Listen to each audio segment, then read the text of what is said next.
Have you ever felt the crushing silence when your mind is screaming with words in a language you've dedicated years to studying? 1,000 brilliant thoughts, perfectly formed, yet they perish on the threshold of your lips. This experience, this frustrating paralysis, is what we are here to dismantle today. We are not just going to discuss English, we are going to fundamentally re-engineer your relationship with speaking it. By the conclusion of our time together, you will look at your reflection and see a new reality, a voice unlocked. You will understand, perhaps for the very first time, that your mouth is an instrument and you are about to become its maestro. So I implore you, remain with me. This journey could be the pivotal moment your English learning has been waiting for. So I implore you, remain with me. This journey could be the pivotal moment your English learning has been waiting for. Consider for a moment the vast ocean of content you've consumed, the endless videos, the mountains of grammar rules. Consider for a moment the vast ocean of content you've consumed, the endless videos, the mountains of grammar rules. The silent hours spent listening, absorbing. Yet, when the spotlight turns to you, when it is your moment to speak, a mysterious frost descends. Your lips feel foreign, your tongue a clumsy stranger in your own mouth. And your voice, once so familiar, becomes a faint echo. Your mind, a rich library of vocabulary, suddenly feels like a barren wasteland. This is not a failure of intellect or a deficiency in your knowledge. It is a failure of physicality. The unspoken truth, the missing link in your education, is that your mouth has not been conditioned for the athletic demands of the English language. You have been feeding your brain while your speaking muscles have been left to atrophy. This is the source of your stagnation, the reason your confidence crumbles the moment you part your lips.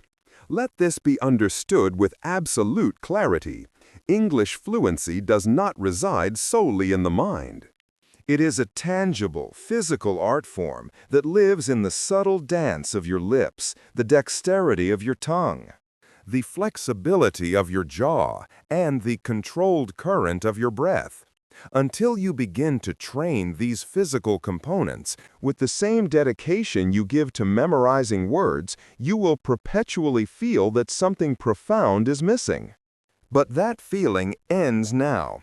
What you are about to experience is not another monotonous grammar lecture or a sterile list of conversational phrases. This is an expedition into the heart of spoken language. We are here to dissolve your fear, to awaken the dormant power in your mouth, and to construct from the ground up an authentic and unshakable fluency. You do not need to be perfect. You do not need to erase your accent. All that is required is a mere 5 minutes of your day, the correct methodology, and the courage to embrace the vulnerability of a beginner on the path to becoming a master. This is the guidance I desperately wished for years ago. The secret your teachers never shared. This is your invitation to cease being a passive learner of English and to begin embodying it as a living, breathing speaker. Our journey starts now. Let us first confront a powerful, perhaps unsettling, reality that will ultimately set you free. Your mouth has not learned the physical choreography of an English speaker. It's not about your grasp of grammar or the breadth of your vocabulary. It's purely mechanical. Your brain has been in constant training, but the physical apparatus of your speech has been neglected. This is precisely why your attempts to speak English may sound hesitant, disjointed, or strained. This is precisely why your attempts to speak English may sound hesitant, disjointed, or strained. English is a language with its own unique physical signature, a distinct rhythm, a different oral posture, a specific palette of sounds. The challenge is not just what you communicate, but how your mouth physically forges those words into existence. Let's draw a parallel to the world of physical fitness. Imagine you read 100 books on the theory of a perfect push-up. You comprehend the biomechanics, you can articulate the technique flawlessly, but you have never once lowered your body to the floor. What happens when you finally try? Your muscles, weak and unprepared, give way. This is the exact predicament of the aspiring English speaker. The knowledge is there, but the muscles of your mouth, your tongue, your lips, your jaw have not been trained for the speed, smoothness, and confident articulation required. They remain in their comfort zone, accustomed to the familiar patterns of your native language, unprepared for the unique sonic landscape of English. As long as your mouth remains unconditioned, no amount of passive learning will prevent that moment of freezing when it is your turn to speak. This is the root of the common lament: I understand everything, but I just can't speak. You have been missing the muscular dimension of language acquisition.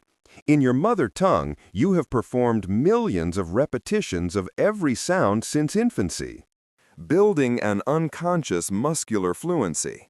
But in English, the sounds that are unique, the subtle th, the soft t, the intricate linking between words, the melodic rise and fall of intonation, these remain foreign territory. You might skip them, mumble them, or feel a deep awkwardness in producing them, leading to fragmented speech that erodes your confidence. But here lies the empowering news. This is entirely reversible. You can consciously and deliberately train your mouth. You can build these speaking muscles with the same principles used to build strength in a gym. And it does not require hours of grueling effort, only focused, consistent practice done the right way. Let's make a bold promise. If you commit to the following routine for just 5 minutes each day, consistently for 30 days, the very sound of your English will be transformed. This transformation won't just be in your head.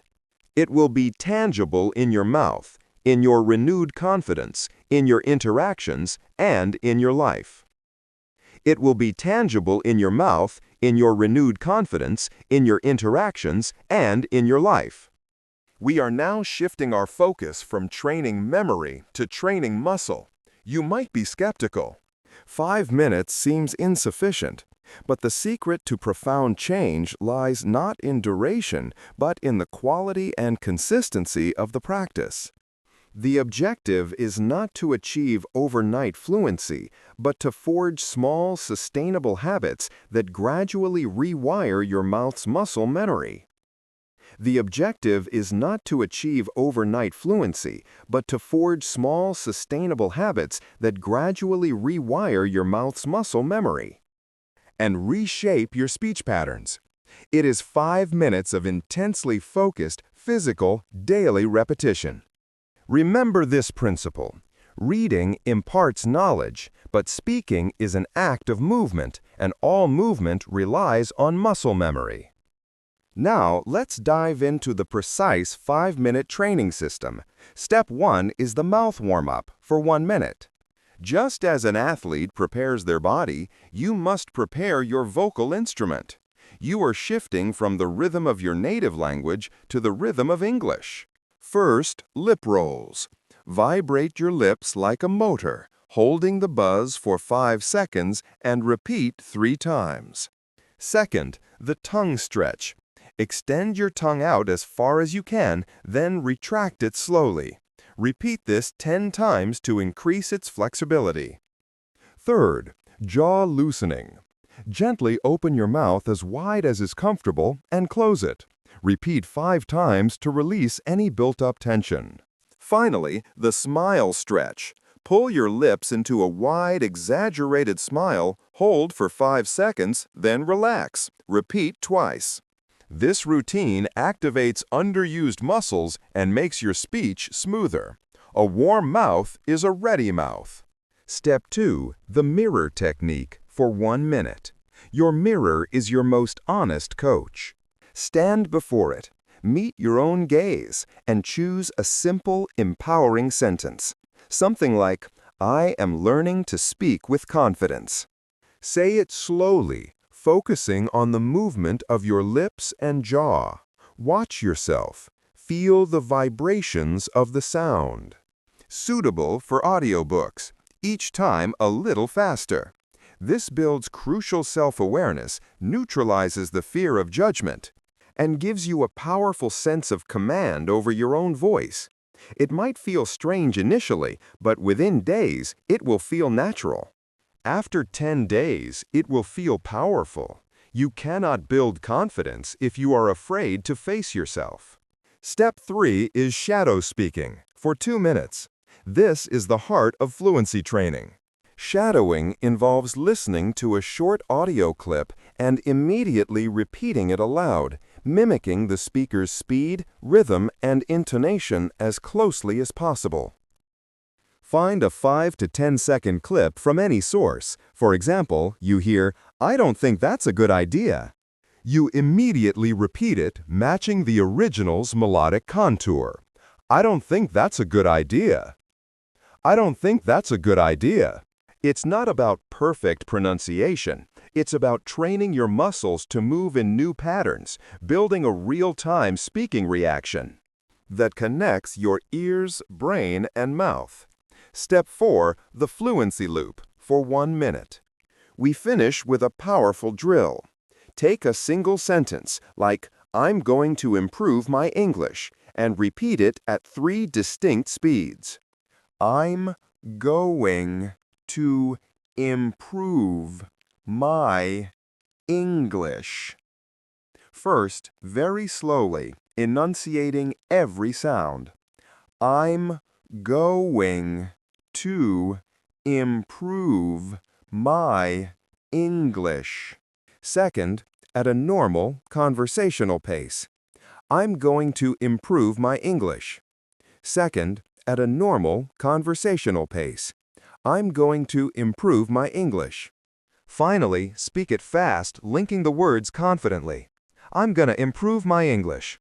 Repeating this loop 3 times builds your comfort with different speeds and helps you overthink the habit of overthinking. In just 5 minutes, 1 for warm-up, 1 for the mirror, 2 for shadowing, 1 for the loop, you accomplish what most learners neglect entirely. They chase theories in books but never step into the gym. But you now have a system, a daily practice. And you need no one but yourself. Your voice, your focus, and 5 minutes of authentic practice are all it takes. When your mouth becomes fluent, your English will inevitably follow. Let's delve into a more advanced concept, sound clusters. Most learners, even with perfect grammar, sound robotic because they speak word by word, as if each one is a separate island. Native speakers, however, speak in flowing archipelagos of sound. They connect words, blend syllables, and create a kind of speech music. This is the key to sounding natural. From now on, shift your focus from what words to say to how can I group these sounds into a single smooth unit. Think of what are you doing? A learner says each word distinctly. A native speaker blends it into what you doing. It's a single melodic cluster. Did you eat becomes jeet. This is not sloppy. It's efficient and natural. Your goal is not to adopt a foreign accent, but to adopt this natural rhythm. To practice this, choose 3 common clusters daily, like going to go now or let me know. Then say them like a short song or a rap, repeating them to build muscle memory for the flow. Like going to go now or let me know. Then say them like a short song or a rap, repeating them to build muscle memory for the flow. Create your own sentences using these clusters and record yourself. Listening back is non-negotiable. It provides the crucial feedback loop for improvement. English is a language of flowing sound, so let your voice flow like music. Now, we must address the internal landscape. Your mouth cannot speak what your brain does not believe. Now we must address the internal landscape.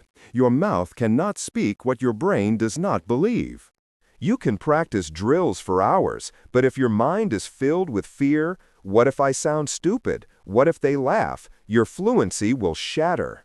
We must train the brain and mouth in unison. Your brain is the pilot. Your mouth is the aircraft. A nervous pilot cannot fly a perfect plane. So we reprogram. Step 1, speak with emotion, not just accuracy. People remember your energy, not your grammar. Feel the sentence. Instead of a flat, "I'm happy to be here," embody it with a smile and genuine presence. Connect with the meaning. Step 2, speak like an actor, not a student. Take a sentence and deliver it with 3 different emotions: excitement, anger, sadness. When you act, your brain forgets to be afraid. You stop judging and start performing. You become the sentence. Step 3, create mental shortcuts. Your brain loves efficiency. Instead of translating from your native language, train your brain to connect English phrases directly to images and feelings.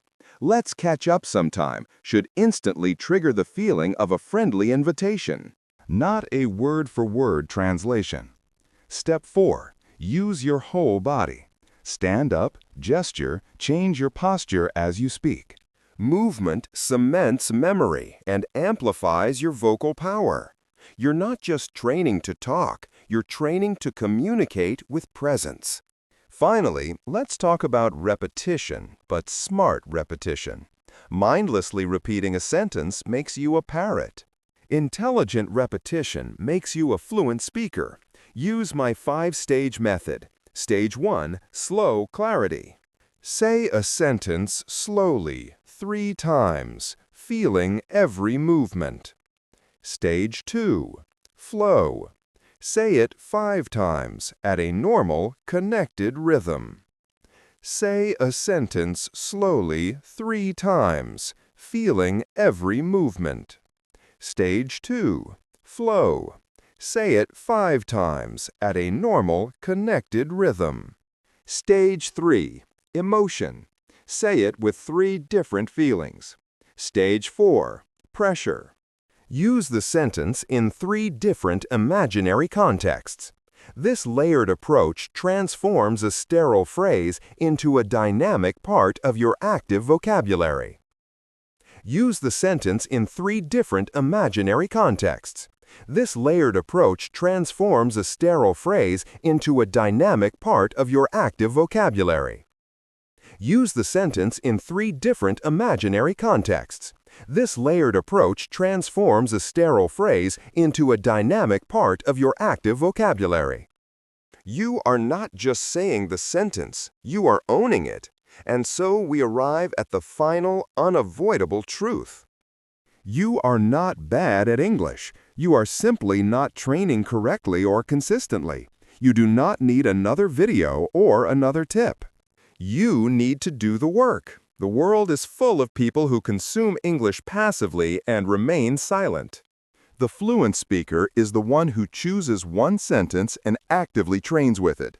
They are not collecting information, they are transforming themselves.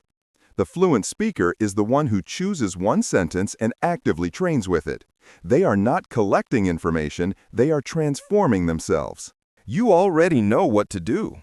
The only thing standing in your way is the fear of sounding imperfect. But that fear has cost you opportunities, connections, and the full expression of who you are. You can't change the past, but you can decide that for the next 30 days, you will train. Brick by brick, sentence by sentence, you will build your fluency. It is born in the quiet moments of practice that nobody else sees.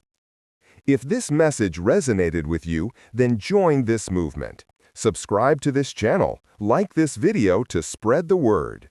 And in the comments below, make a public commitment. Write, "My voice will be heard." Say it, mean it, and live it. The most fluent people are simply those who refuse to stay silent. Your fluency begins the moment your fear ends. Now, go and speak. Your voice is waiting. So, you have made a decision. You have stood before the mirror and chosen to speak.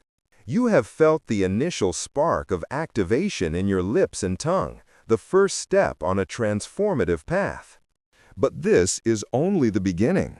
Now we ascend to a higher level of mastery. We will move beyond the mechanics of individual sounds and journey into the very soul of the language, its inherent music. Let me share a profound, almost brutal honesty with you. The vast majority of English learners, even those with impeccable grammar and an expansive vocabulary, fail to sound truly fluent. Why does this happen? It's because they speak as if they are reading aloud from a dictionary. One word, then a distinct pause, then another word. They construct their sentences like a child building with separate, clunky blocks. Their speech, while technically correct, is lifeless. It lacks the one essential ingredient that separates a learner from a true speaker: flow. Native speakers, in stark contrast, do not speak in isolated words. They speak in flowing waves of sound. They paint with phrases, blending colors together on a canvas to create a seamless, melodic masterpiece. This is the art of sound clustering, of word linking, of natural rhythmic speech. And mastering this skill is what will elevate your English from being merely understood to being truly felt. Once you grasp this, even if you make occasional grammatical errors, you will be perceived as fluent, natural, and remarkably confident. This is not about faking a foreign accent. It is about discovering the authentic rhythm of spoken English and weaving it into your own unique voice. From this moment forward, your focus must fundamentally shift. Stop thinking, "What words should I use?" and begin asking, "How can I weave these words into a single, beautiful thread of sound?"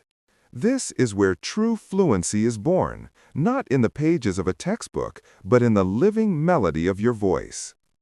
Let's diagnose this problem more deeply. Imagine listening to a pianist play a beautiful sonata. Does he play one note, lift his hand completely, then play the next note, and so on? Of course not. That would be excruciating to listen to. He plays in phrases, connecting the notes into a fluid, emotional expression that tells a story. The silence between the phrases is just as important as the notes themselves. This is the essence of music. The silence between the phrases is just as important as the notes themselves. This is the essence of music. Now, consider your speech. When you say, "I am going to the store," you are playing one note at a time. You are creating a jarring, mechanical sequence, not a melody. This robotic delivery forces your listener's brain to work much harder than it should.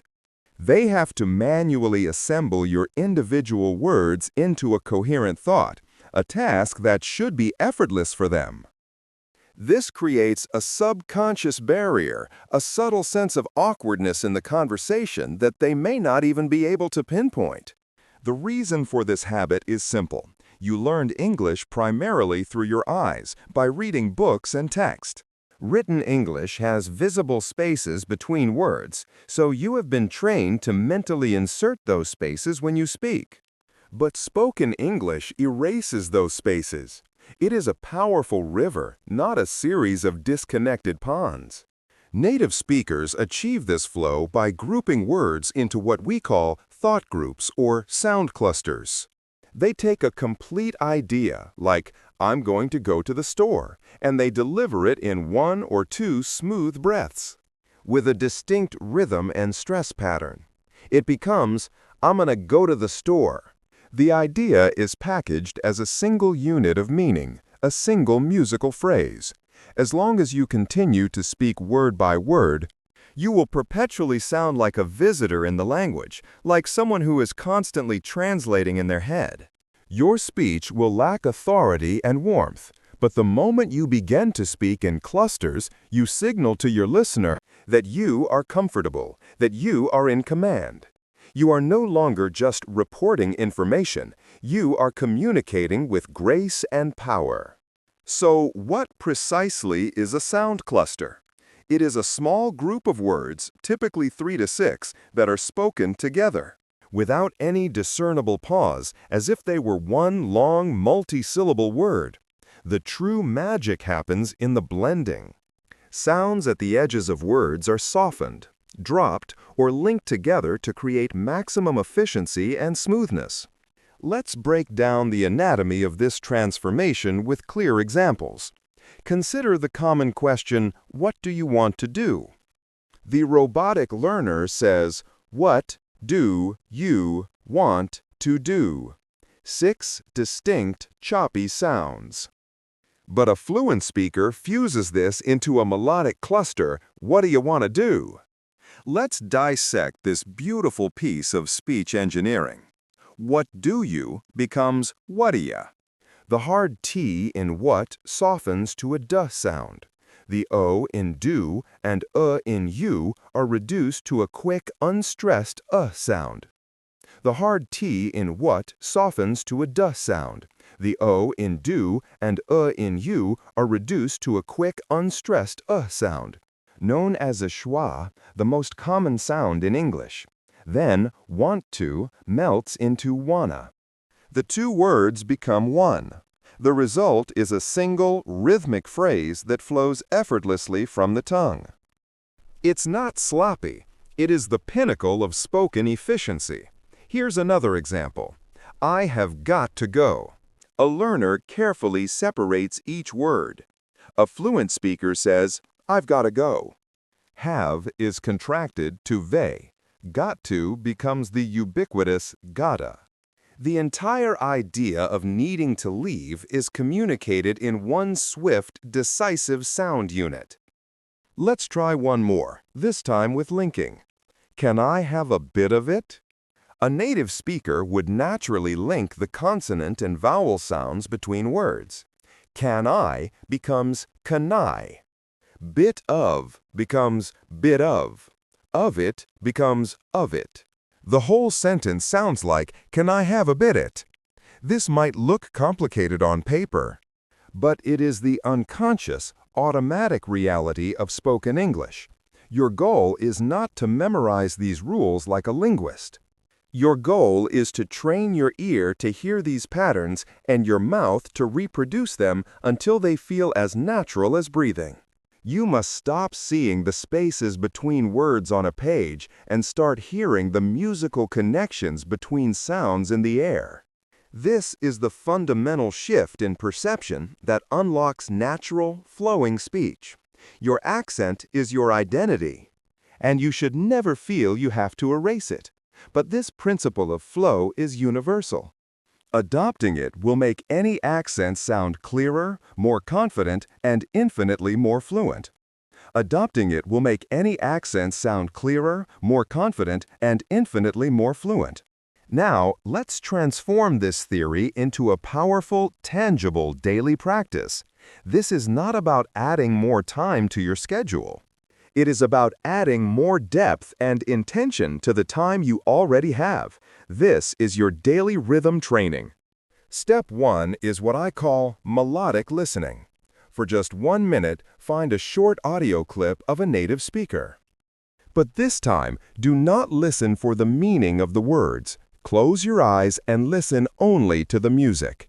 Listen for the rhythm, the rise and fall of the voice, the specific words that receive stress, and the moments of seamless connection. Where does the speaker pause for breath? Where do the words blur together into a single stream of sound? You are training your brain to recognize the melodic contours of English before it even tries to process the vocabulary. Step 2 is to isolate and collect.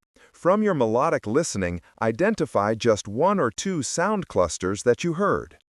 Do not choose something random from a generic list. Choose something you genuinely want to use in your own life. Perhaps it's, I don't know what you mean, from a movie, or let me get back to you on that, from a business podcast. Write it down. This becomes your cluster of the day, You are building a personal library of fluency phrases that are directly relevant to your communication needs. Step 3 is the humming technique. Before you even attempt to say the words, hum the melody of the cluster. If the phrase is, "I don't know what you mean," you might hum something like, "da-da-da, da-da-da." This may feel strange at first, but it is incredibly powerful. It forces you to internalize the intonation and stress pattern, the emotional core of the phrase, without getting bogged down by the precise pronunciation of individual words. Repeat the hum 5 times until the melody is locked firmly in your mind. Step 4, we apply the chant method.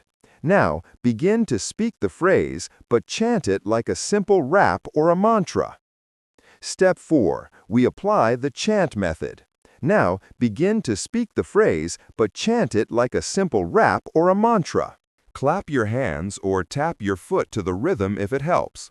The purpose here is to build deep, automatic muscle memory. You are training your mouth to execute the entire cluster as a single, flawless motor action, removing the hesitation that comes from thinking word by word. This turns the phrase from a mental concept into a physical reflex. Step 5, and this is absolutely non-negotiable, is record, listen, and refine. Use your phone's voice recorder. First, record the original audio clip. Then, immediately record yourself saying the cluster 5 times. Now, listen back with honest, curious ears. Don't listen for perfection. Listen for flow. Does your rhythm match the original? Are you connecting the words smoothly? Is the melody similar? This feedback loop is the fastest path to improvement. The first day, you may notice a significant gap. By day 7, that gap will have narrowed dramatically. By day 30, you will begin to produce these clusters automatically, in real conversation, without even thinking about it. This 5-step process, melodic listening, isolating, humming, chanting, and recording, is your daily workout for fluency. It transforms you from a speaker who simply uses English words into an artist who creates English music. You are learning to dance with the language, not just walk awkwardly through it. This is the secret that separates the perpetually struggling learner from the effortlessly confident speaker. They have learned that fluency is not found in the size of your vocabulary, but in the rhythm of your delivery. It is a physical, audible, and emotional skill that can be trained and perfected. Master the flow, and you will master the conversation. You will find that people lean in to listen to you. Not because your grammar is flawless, but because your speech is engaging, clear, and easy to follow. You are no longer a collection of disconnected words. You are a voice with a distinct and pleasing melody. Embrace this new identity. You are becoming a musician of speech, an architect of sound. In our final part, we will take this newfound physical fluency and fortify it with an unshakable mindset. Conquering the final frontier, the inner critic, and the fear of judgment. But for now, your work is clear. Listen for the music, find your rhythm, and let your voice flow. You have done the difficult work. You have awakened the sleeping muscles of your mouth. You have begun to feel the rhythm of English in your bones. And you have started to weave words together into a flowing melody. Your vocal instrument, once neglected, is now tuned and ready. But a perfectly crafted violin is silent without a confident musician to play it. A powerful airplane remains grounded if the pilot is paralyzed by fear. We have meticulously engineered the aircraft of your speech. Now we must train the pilot, your mind. This is the final battle, the one fought not in the mouth, but in the quiet, turbulent spaces of your own consciousness. For your mouth can never truly speak what your brain does not believe it has the right to say. Your fluency will never rise higher than your self-worth. You can drill every sound cluster, master every intonation pattern, but if a voice inside you still whispers, "You are not good enough," your speech will shatter at the moment of pressure. This is the inner critic, the ghost in your machine. And conquering it is the ultimate act of becoming a truly fluent, fearless speaker. Let us be clear about what we are up against. This inner critic is not your enemy. It is a tragically misguided guardian. It is the echo of every teacher who corrected you too harshly, every conversation where you felt embarrassed, every moment you compared your broken English to a native speaker's effortless flow. Its primary mission is to protect you from what it perceives as social danger, judgment, ridicule, and failure. And so it creates a prison of silence, believing that if you never speak, you can never make a mistake. It whispers poison into your ear. Your accent is too thick. They won't understand you. Wait, did you use the right tense? You probably sounded stupid. Just stay quiet. It's safer. This voice is the source of the hesitation, the blank mind, the sudden freezing of your tongue. It is the nervous pilot sending a cascade of panic signals that shut down the engines of your perfectly capable mouth.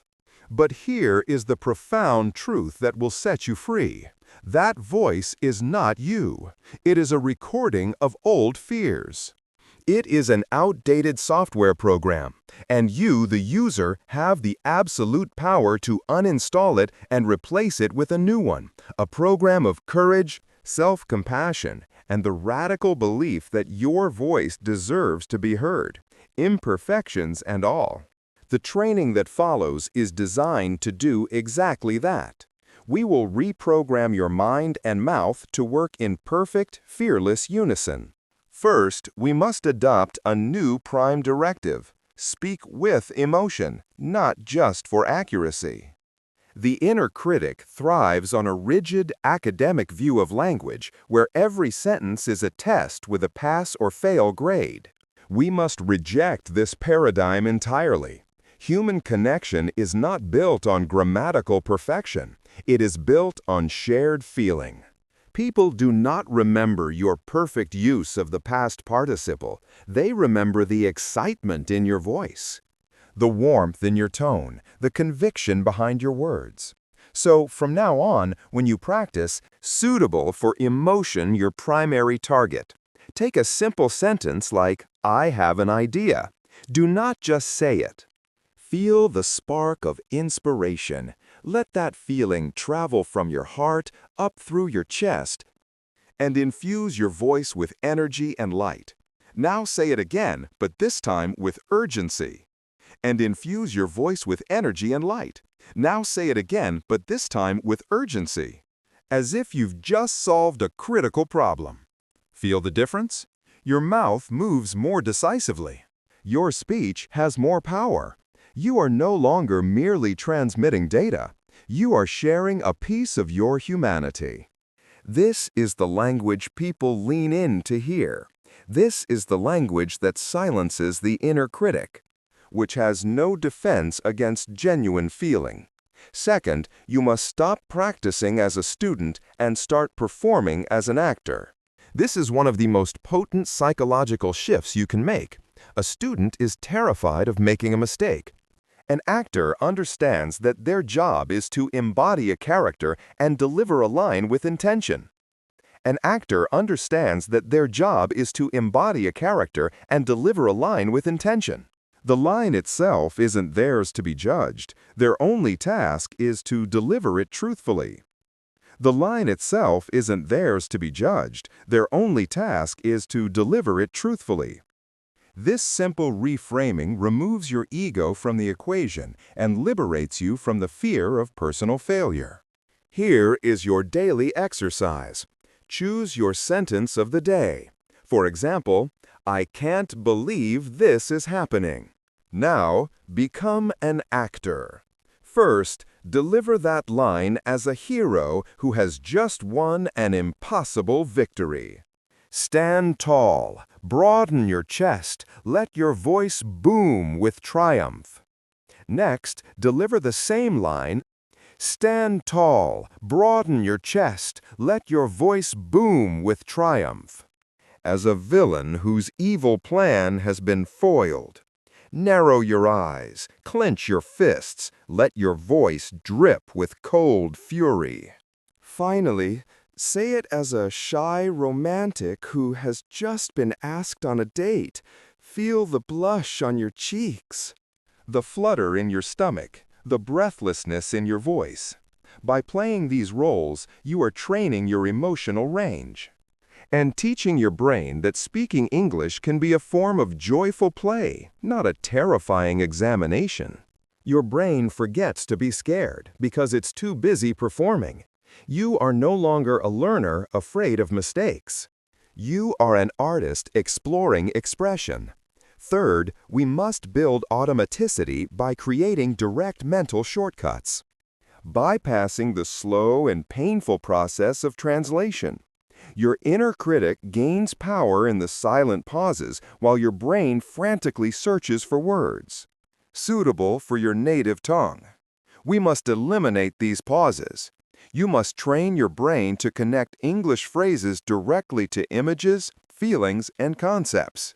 When you hear the phrase, "let's give it a shot," your mind should not begin a word-for-word translation. It should instantly conjure the feeling of courage, of taking a chance, perhaps an image of someone aiming at a target. You can build these shortcuts deliberately. Use flashcards with an English phrase on one side and a simple image or an emotion word on the other. "I'm running a bit late" might be paired with an image of a sprinting clock. "That's a good point" could be paired with the feeling of agreement or insight. You are forging new neural pathways that make your English reactions instantaneous and thought-free. This is the true nature of cognitive fluency. It's when English is no longer a foreign code to be deciphered, but a natural, immediate extension of your own thoughts and feelings. Finally, you must anchor all of this mental training in your physical body. Your posture, your breath, and your gestures are in constant conversation with your brain. If you speak while slouched over, with shallow breath and timid hands, you are sending your brain a powerful signal of fear and submission, which in turn amplifies the voice of the inner critic. But if you stand tall, breathe deeply from your diaphragm, and use open, purposeful gestures, you are sending an undeniable signal of confidence and authority. Your brain receives this feedback and begins to believe it.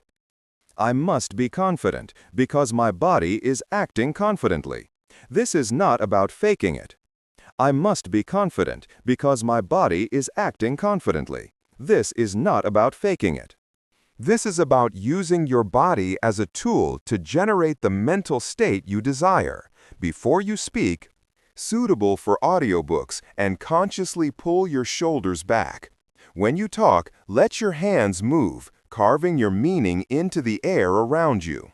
You are not just training to talk. You are training to communicate with your entire being, to occupy your space with presence and power. This embodied practice creates a positive feedback loop where a confident body builds a confident mind, which in turn produces confident speech. And so, we arrive at the final, unavoidable truth. You have the tools. You understand the method. You have been shown the path from the physical mechanics of the mouth to the deep psychological landscape of the mind. The journey from silence to speech is now laid bare before you. There are no more secrets to uncover. There is no magic video that will do the work for you. There is only a choice. You are standing at a crossroads. Down one path lies the familiar comfort of passive learning. More videos, more books, more consumption, but more silence. It is a safe path, and it leads to a lifetime of regret and unrealized potential. Down the other path lies the discomfort of active training. It is the path of the 5-minute daily routine, the awkward mirror sessions, the clumsy first attempts at melody. The courageous battle against your own inner critic. This path is harder. It requires consistency. It demands that you show up for yourself even when you don't feel like it, but this path leads to freedom. It leads to the job you deserve, the connections you crave, the ideas you were born to share, and the full, vibrant expression of who you truly are. Fluency is not something you find, it is something you build, one brave sentence at a time. The world is full of people who know English. It is waiting for people who will speak it. So, I want you to make a commitment, not to me, but to the voice that is waiting inside you. So, I want you to make a commitment, not to me, but to the voice that is waiting inside you. I will no longer stay silent. Right now, with all the feeling and intention you can muster. I will no longer stay silent. I will train my mouth and my mind. My voice will be heard. Say it. Believe it. Become it. Your fluency begins the moment your fear ends. Now go and speak. The world is listening.